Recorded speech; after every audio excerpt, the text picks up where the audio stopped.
There's so much talk over the last couple of weeks about the quarterback position. Obviously, there was more clarity this week in that we knew Deshaun Watson had been ruled out, and it is going to be P.J. Walker, who has been the 32nd ranked quarterback over his time as a starter. Guys, the good news is he's got a full week to prepare. He's not splitting reps. They set the table early for him. What are our expectations, realistic expectations for P.J. Walker in this one? Listen, if he can not turn the football over, I think that's a win for the Browns. We've been fast and loose with the football. I think we're second in the league in giveaways. P.J. Walker made just enough plays down the stretch to get the Browns in field goal position and score touchdowns at the end of the game against the Colts. If he can keep the football, no predetermined throws, and he can stay on schedule, 2nd and 2, maybe 3rd and 3, that's where we want to be with P.J. Walker. Hopes or expectations? Yeah, there is a difference in this case. But I want your expectations. Like, what are we expecting him to do? I'll split the middle. If he can complete 60% of his passes, okay, don't turn it over, as G said. The Browns haven't played a clean game all year. Hold on to the ball, protect the ball, stay in front of the chains. I don't care if it's 2nd and 7, just don't be 2nd and 13. Stay in front of the chains, keep possession of the ball.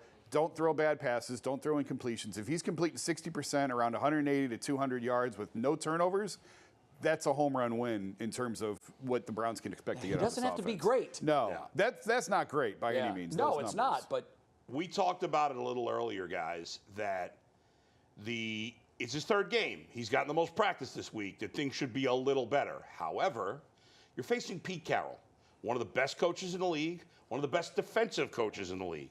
And while he has had a few weeks now to get his feet under him, well, now there's 2 weeks of video about the throws he can and can't make.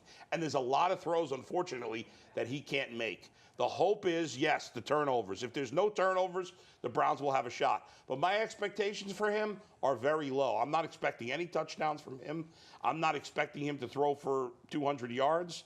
And I'm worried he's going to turn the ball over to the other team. In fact, I think he's more likely to throw a pick than a touchdown in this game. I think the Browns' only chance is to dominate defensively. Yeah, it's funny. You and I are exactly in step on our expectations for P.J. Walker. I have hopes and dreams for the guy. I have hopes that he throws 3 touchdowns and no picks. But when it comes to setting expectations, you have to – what can you use for that? Well, previous results. And the previous results, even without the full week of practice, the previous results have not been good, but they have told us that's who he is. Right. You know, his pedigree coming up to this point leads us to have low expectations for him. I expect him to be around 50% on the completion rate. I expect him to throw for less than 200 yards. I don't expect him to throw for a touchdown, and I do expect him to throw at least 1 interception. My hope is it's not multiple. If we can keep it to 1, this team has a chance. The good news, guys, like you said, Jay, he could throw for 150 yards, complete 50% of his passes, which is terrible.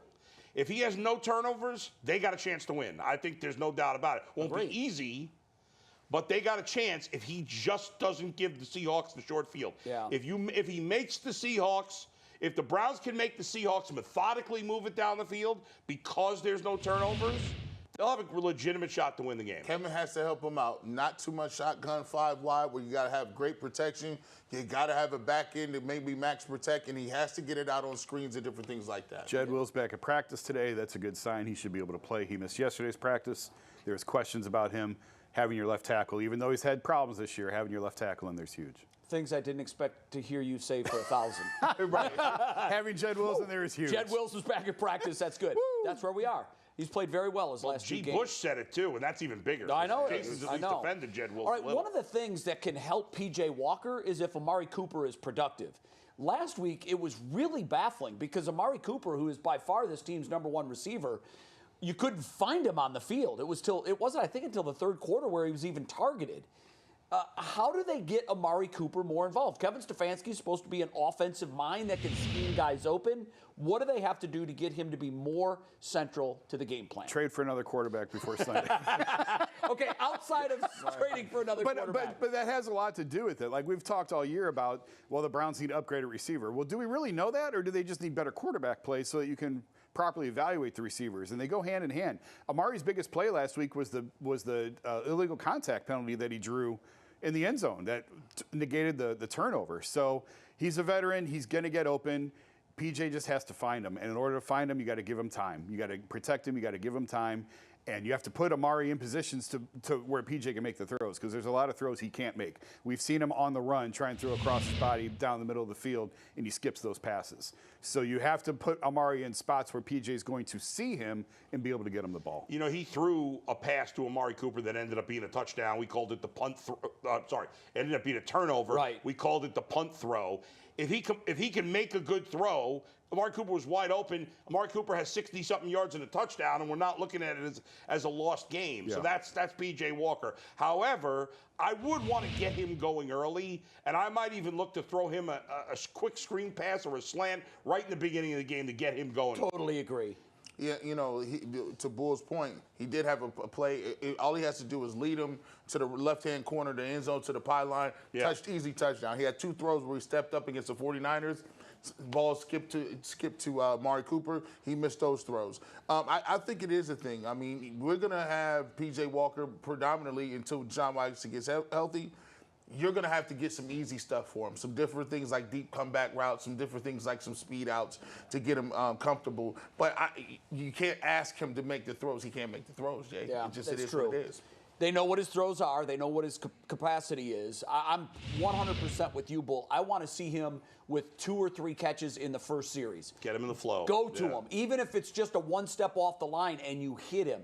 Get him warmed up early. Get him into the flow of the offense. What really scares me, guys, about this contest is that the defensive backs for the Seahawks are markedly better than the defensive backs for the Colts. Yes. They're really, really good. Yeah. And in Witherspoon, they've got a guy who, as just a rookie, McNuggets told us in our YouTube show earlier today, he's grading out as the highest cornerback in the NFL. You don't do that typically. So they've got a superstar corner who's great in cover to go up against our top receiver. We know that the other guys haven't been able to collectively beat anybody this year. They might have to step up and have their biggest game collectively if the Browns are going to come out with a victory. This is the matchup that scares me the most. Our wide receivers against their defensive backs. It doesn't look good on paper. No, it doesn't look good on paper. All right, let's look at Seattle's offense. Geno Smith's career trajectory has been really odd. We kind of wrote him off after his time with the Jets. He goes to Seattle. Pete Carroll resurrects his career. He gets a big contract. He's playing well this year. He's not playing at the level that he was last year, but he's playing very well. Then you've got a run game that's centered around Kenneth Walker, who's been very, very good for this team this year. What's more deadly to this Browns defense, in your guys' opinion? Is it Geno in the passing game, or is it Walker in the run? Guys, I got to say, first of all, I was always someone that thought that I forgot his name. The Seahawks coach, Pete Carroll. I had a brain fart. Sorry. And Pete Carroll had always been like, he's a little overrated. He's a little overrated. But in the last 2 years, I have totally flipped on that, because look at how Russell Wilson has played without him, and look at how Geno Smith has played with him.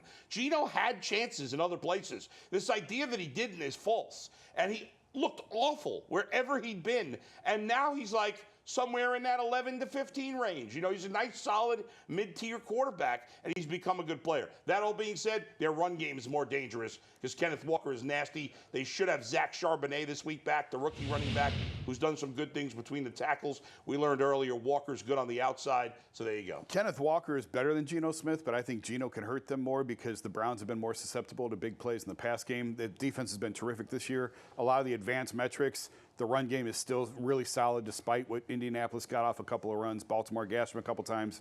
The run game has been sound. The pass, they've been vulnerable defensively, if you want to call it that. So for that reason, even though I think Walker's a better player, I think they're more vulnerable to Geno in the pass. Kenneth Walker because it looked like the Browns had tackling issues last week. You saw Grant Delpit miss a few tackles.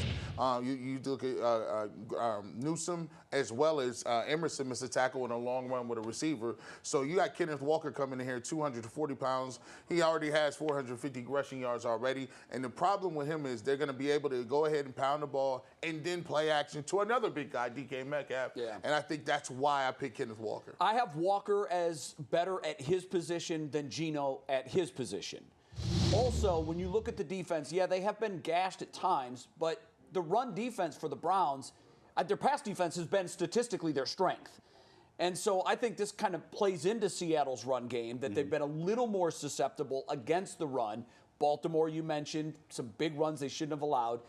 For that reason, I'm more concerned about Walker and the ground attack than Smith and the passing game.